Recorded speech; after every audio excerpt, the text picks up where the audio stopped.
Olá meus irmãos, olá minhas irmãs, sejam bem-vindos a mais um vídeo aqui para o canal e hoje vamos continuar lendo o livro A Oração que Funciona. Hoje leremos o capítulo 4.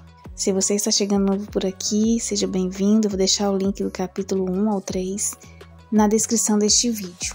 É uma imensa satisfação tê-los aqui conosco, participando deste momento tão especial que nos motivará a continuar buscando a Deus e alcançarmos as vitórias que tanto precisamos.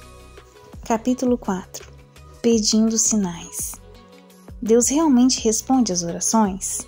É uma pergunta que frequentemente está nos lábios das pessoas e muitas vezes no fundo do coração também. Será que a oração tem alguma serventia? Por alguma razão não podemos deixar de orar e até mesmo os pagãos clamam a alguém ou alguma coisa que os socorra em tempo de calamidades, perigos e problemas.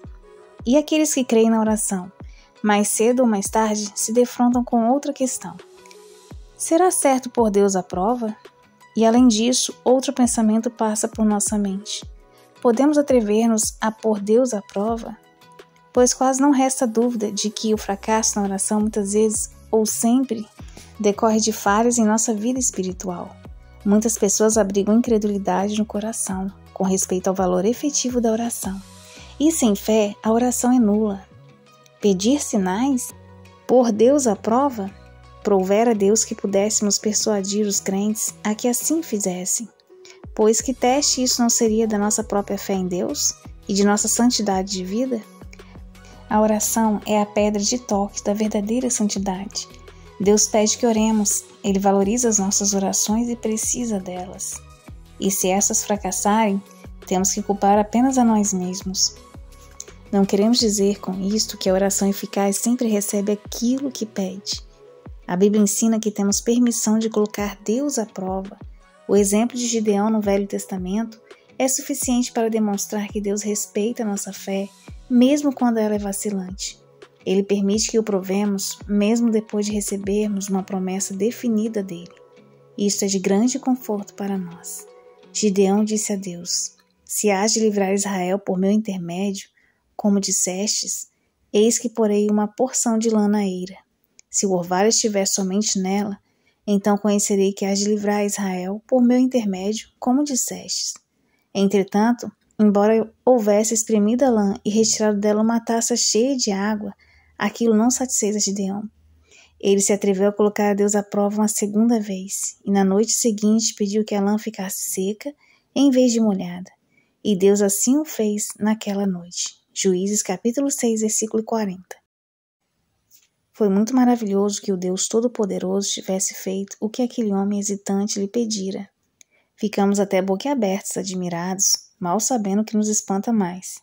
Se é a coragem do homem ou a condescendência de Deus. Naturalmente, existem muitas outras lições nessa história, além da que está à vista. Sem dúvida, Gideão pensou que a lã representava ele próprio, Gideão. Se Deus realmente o enchesse com seu Santo Espírito, a salvação estaria assegurada. Mas quando Deus torceu o pedaço de lã, começou a comparar-se com um pano molhado. Como sou diferente desta lã?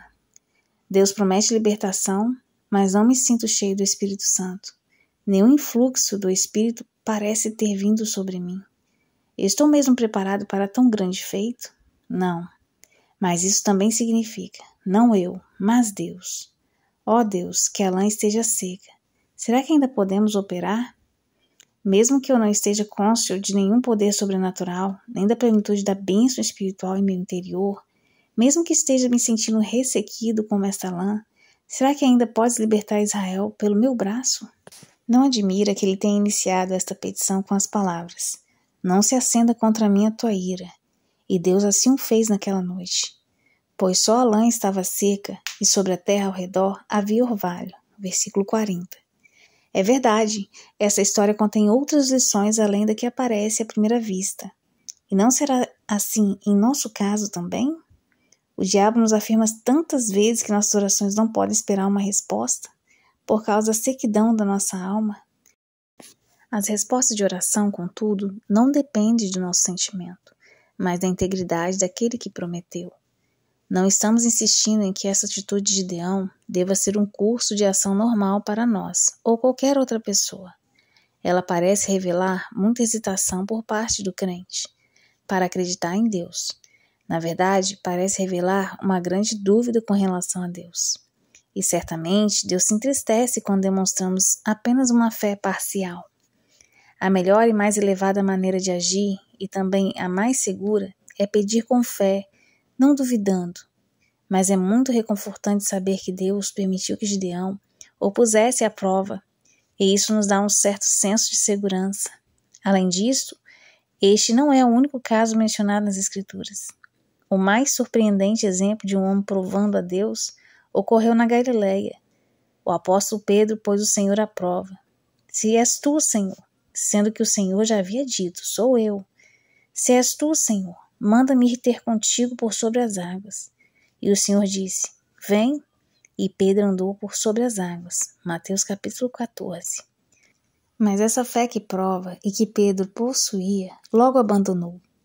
A pequena fé, versículo 31. Muitas vezes se transforma em dúvida. Lembremos-nos de que Cristo o recriminou não por ter querido ir ao seu encontro.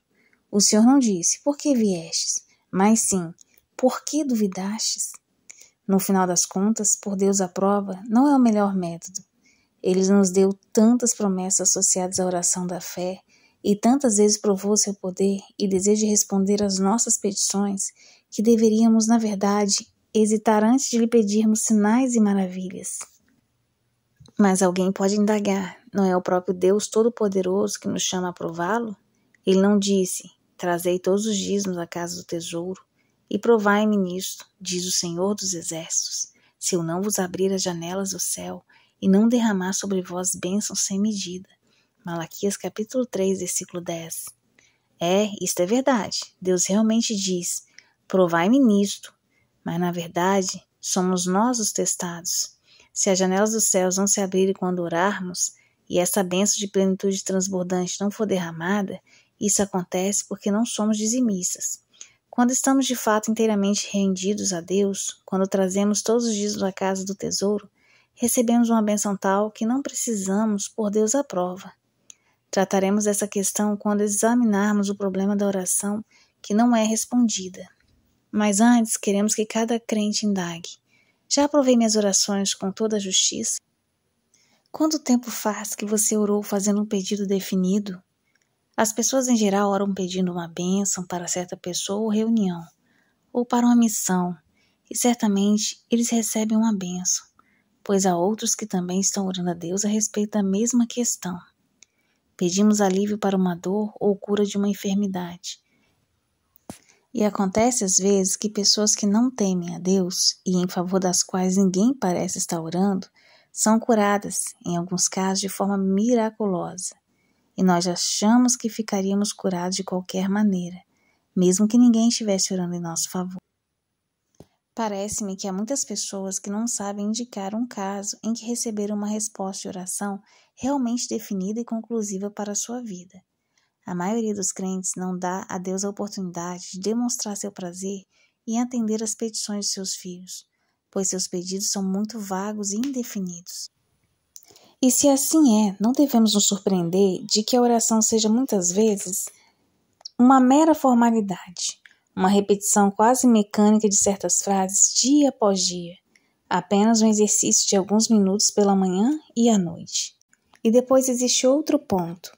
Você já passou pela experiência de, durante a oração, receber um testemunho interior de que ela já foi respondida? Aqueles que conhecem a vida particular dos homens de oração, muitas vezes se admiram da certeza absoluta que eles demonstram, em certo momento, quando sua oração é respondida, antes mesmo que estejam de posse da bênção solicitada. Um desses guerreiros da oração disse, senti grande paz em minha alma, tive a certeza de que meu pedido fora atendido, e depois apenas agradeceu a Deus pela bênção, que tinha absoluta certeza, Deus já lhe concedera, e essa certeza provou-se mais tarde plenamente fundada. O próprio Senhor sempre tinha certeza e devemos conservar em mente que, embora ele fosse Deus, teve uma vida terrena, como um homem perfeito que dependia inteiramente do Espírito Santo de Deus. Quando se postou perante o túmulo de Lázaro, antes de chamá-lo de entre os mortos, disse: Pai, graças te dou porque me ouviste. Aliás, eu sabia que sempre me ouves. Então por que ele agradeceu? Por causa da multidão presente, para que creiam que tu me enviaste. João capítulo 11, versículos 41 e 42. Se Cristo habita pela fé em nosso coração, se o Espírito Santo está sussurrando em nós nossas petições e oramos no Espírito Santo, será que não devemos saber que o Pai nos ouve? E aqueles que estão perto de nós começarão a reconhecer que também somos enviados por Deus. Homens e mulheres de oração agonizam diante de Deus em oração por alguma bênção que sabem estar de acordo com a vontade dele, por causa de algumas promessas definidas encontradas nas páginas das Escrituras. Oram durante horas e horas, ou mesmo durante dias, quando repentinamente o Espírito Santo lhes revela, de maneira clara e absoluta, que Deus já lhe concedeu o que pediam. Sentem-se confiantes de que não precisam mais enviar petições a Deus acerca daquela questão. É como se Deus houvesse dito com toda clareza: tua oração foi ouvida e já atendi ao desejo do teu coração. E essa experiência não é de apenas um homem, mas a maioria daqueles que fazem da oração os fundamentos de sua vida poderá dar testemunho do mesmo fato.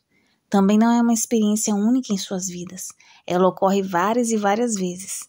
Depois, a oração deve ser seguida de ação. Deus disse a Moisés o seguinte: Por que clamas a mim? Dize aos filhos de Israel que marchem.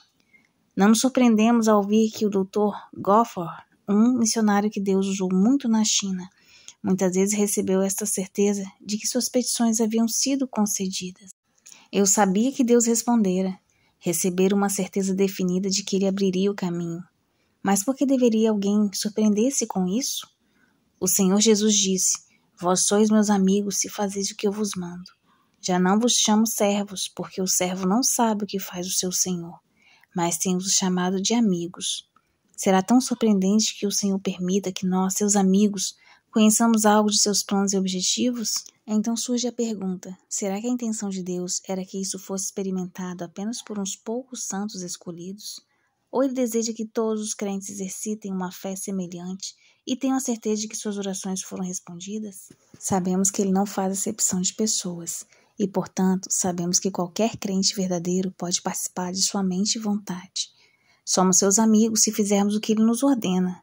Uma dessas coisas é orar. O Salvador pediu aos seus discípulos para terem fé em Deus. A tradução literal seria ter fé de Deus. Então depois podemos dizer a uma montanha: erga-te e lança-te ao mar. E se cremos sem duvidar, isso acontecerá. Depois então ele fez a promessa: por isso vos digo que tudo quanto em oração pedirdes, crede que recebestes, isto é, no céu, e será assim convosco na terra. Marcos capítulo 11, versículo 24. Essa é exatamente a experiência de que estamos falando. É exatamente isso que os verdadeiros homens de oração fazem. Tais coisas, naturalmente, acham-se acima da compreensão dos incrédulos. Elas são surpreendentes para os meio-crentes. Bom, meus irmãos e irmãs, muito obrigada a todos que estão assistindo até aqui. Eu vou ter que parcelar o capítulo 4 em 2 partes devido ao problema no meu aparelho, questão de memória. Mas pode ter certeza que vamos montar a playlist e nada vai se perder. Se você ainda não é inscrito, por favor, se inscreva e ative o sininho com as notificações para que você não perca nenhum dos nossos vídeos. Que Deus abençoe grandemente a sua vida, que você se sinta motivada cada dia mais a orar com fé, porque essa é a oração que funciona. Que Deus te abençoe.